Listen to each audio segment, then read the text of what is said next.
welcome to another episode of Earning the Hate. How you going, people? Well, another isolated incident of another deputy using his position on a 16-year-old, sending her inappropriate photos. I've tried to look up more information. I guess it's kind of relatively new, so there's not a lot. It's 3 days ago, but they keep saying former, resigns, former. They aren't saying he was a deputy when he committed the crime. So most people reading this will just think, oh, he used to be a deputy, it's good. That's probably government doing a good job. They got rid of him before he did this. He's a former deputy. That's not, this is bullshit. He committed these crimes while on duty in his official capacity under the color of authority with a gun and a badge on, and he gained access to this girl through a call, official government channels, and then used a database to find out more information about her. Totally much worse than former deputy accused. Let's take a listen to this. Facing charges after an internal investigation allegedly revealed he sent an explicit photograph to a 16-year-old. An internal investigation, which means he was working. According to a press release, detectives say 27-year-old Scott Kelly previously responded to the teenager's home in November. According to the victim, Kelly initiated a conversation through Snapchat the following day. So he goes there on a call under official business, uses his radio and access to information that should be for official use only to get this girl's information. Then he Snapchats her in a private message app. Two then began communicating, which led to Kelly sending an explicit photo. Investigators also say they found Scott used a law enforcement database to get information on several women. Notice how they slid that in at the end. You would have missed that. It's not nowhere in any reports. On several women. On several women. He resigns, he doesn't get fired, and they get to put in all the news release that he's a former deputy. Like they caught him and got rid of him. Also say they found Scott used a law enforcement database to get information on several women. Shocking. Isolated incident. Rarely happens. All the good officers had no idea this guy was a predator and couldn't say anything because it would violate the blue line trust.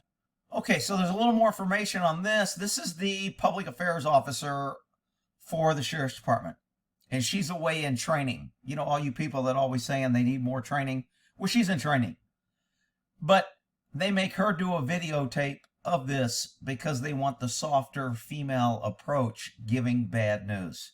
But I digress. Anyway, we have a law enforcement, public affairs giving a report, and a couple little things come out. I'll talk about it as it comes out. Behalf of Sheriff Hoffman and the men and women of the Sarasota County Sheriff's Office. So again, I'm sorry I can't be there in person to answer your questions, but we are doing what we can and utilizing technology to the best of our ability right now to make sure that we can define for you this investigation and also let you know where we stand as an organization. So I'll run through a prepared statement, and then for our media partners, you're welcome to use any elements of this video for your news stories tonight or into tomorrow. In terms of the investigation, on March 2nd, we were alerted by a Sarasota County citizen that there was a deputy communicating with her 16-year-old juvenile daughter. Initially, the unknown deputy was not known to us, was not known to the mother. She wasn't sure who the man was, but he was allegedly sending explicit photos to her 16-year-old daughter.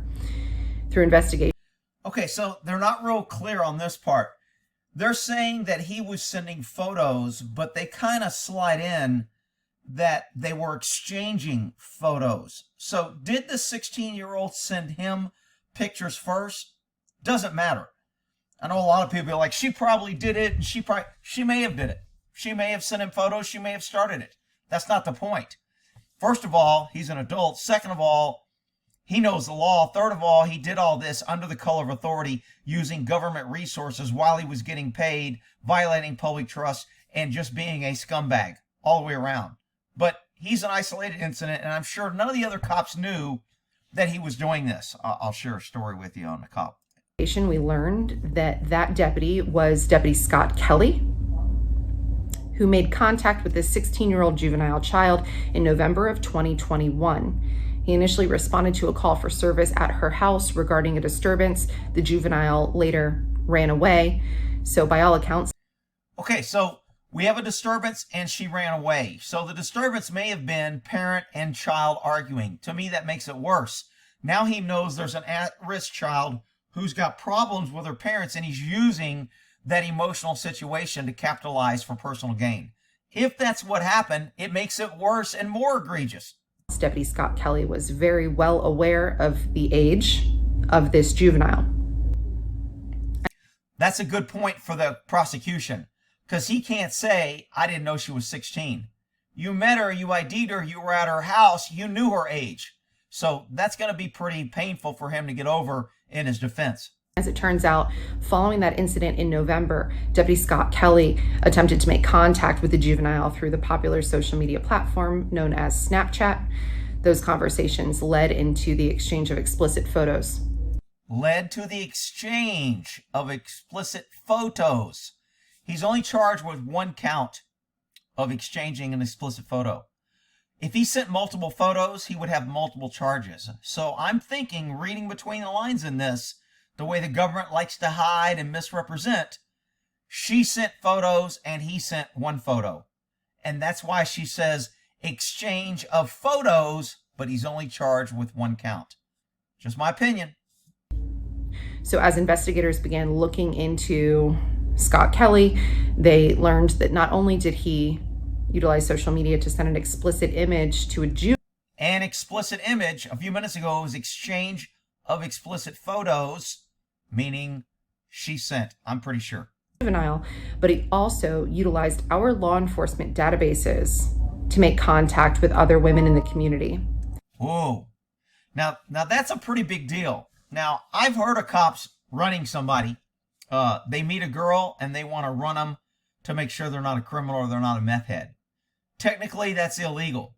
Is it a crime? Probably is. It may just be a policy violation for using it for personal gain.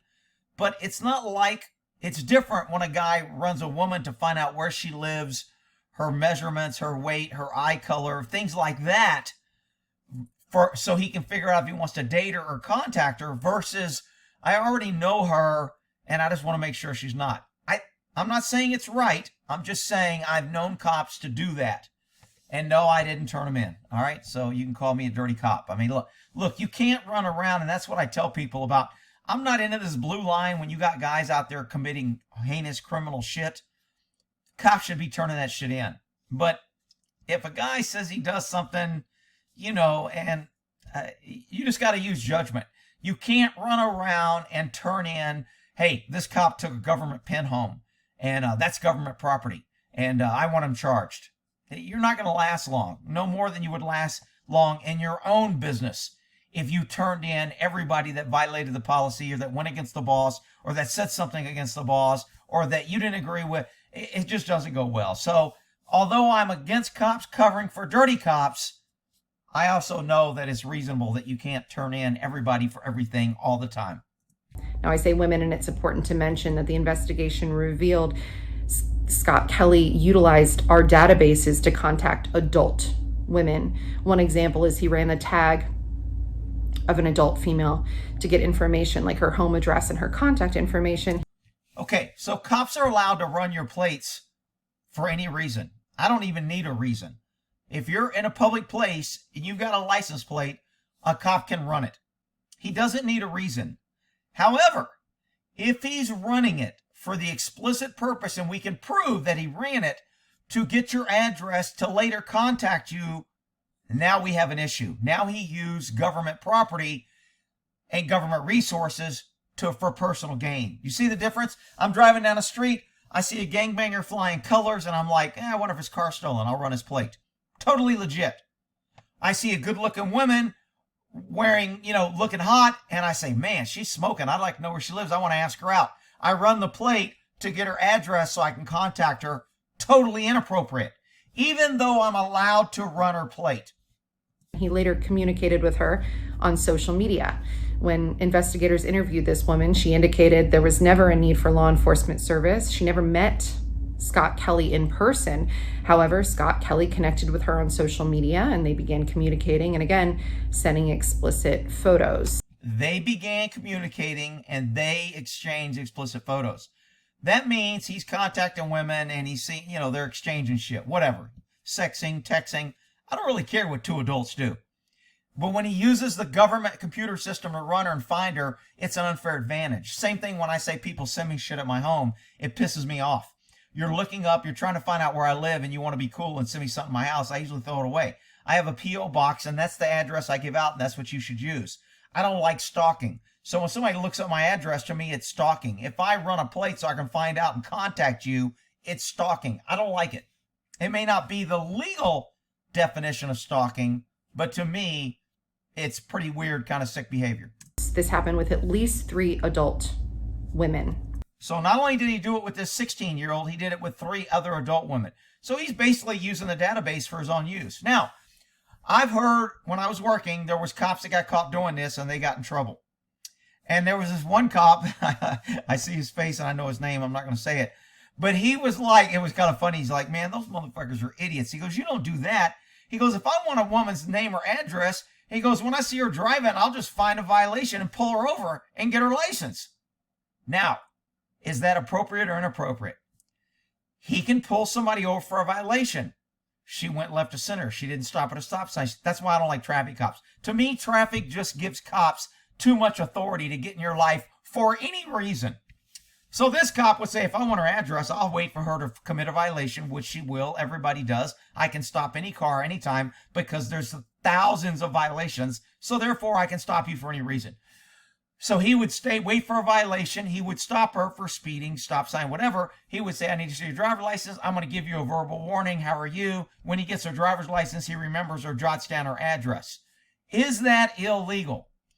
Unless he admits that he stopped her with the explicit information not to enforce the contact, but to get her address, then it could be a violation. But the Supreme Court has ruled that it doesn't matter why a cop stops you as long as there's a violation. So I'm not even sure it would be a violation if he saw her speeding and he says, yeah, I saw her speeding and I stopped her for speeding, but I really only wanted to get her address. I don't think that's a violation. Don't hate the messenger. I'm just telling you how the law is. Scott Kelly's use of a law enforcement database to garner their information. We would not have known about this if it hadn't been for the courageous mother who stepped forward and let us know that. Courageous mother. We don't know how the mother found out. The mother was already fighting. They're already having disturbance. Maybe the mother reported her because she's pissed off at her daughter for running away. And it wasn't to protect and save and be courageous. It was through vindictive anger. But we don't know that. Rick, you can't say that. She's a mom and they're perfect. All right, whatever. He was communicating also with her 16-year-old juvenile daughter. Today, Scott Kelly was taken into custody, charged with 1 count of transmission of obscene material to a juvenile. 1 count. If there was multiple pictures, he would have got charged with multiple counts. I still think they exchanged. She sent some and he sent 1. Not saying it's appropriate. He was wrong. She can do it. That's not appropriate. But she's not committing a crime. Actually, she is. She's transmitting child porn because she's under the age. But they never charge women with that. They only charge men with it. And 5 counts of violation of Florida public record laws. That's an interesting charge, and that charge reflects, again, Scott Kelly's utilization of a law enforcement database. I find it interesting that he's in jail and he's got no bail. He's being held without bail.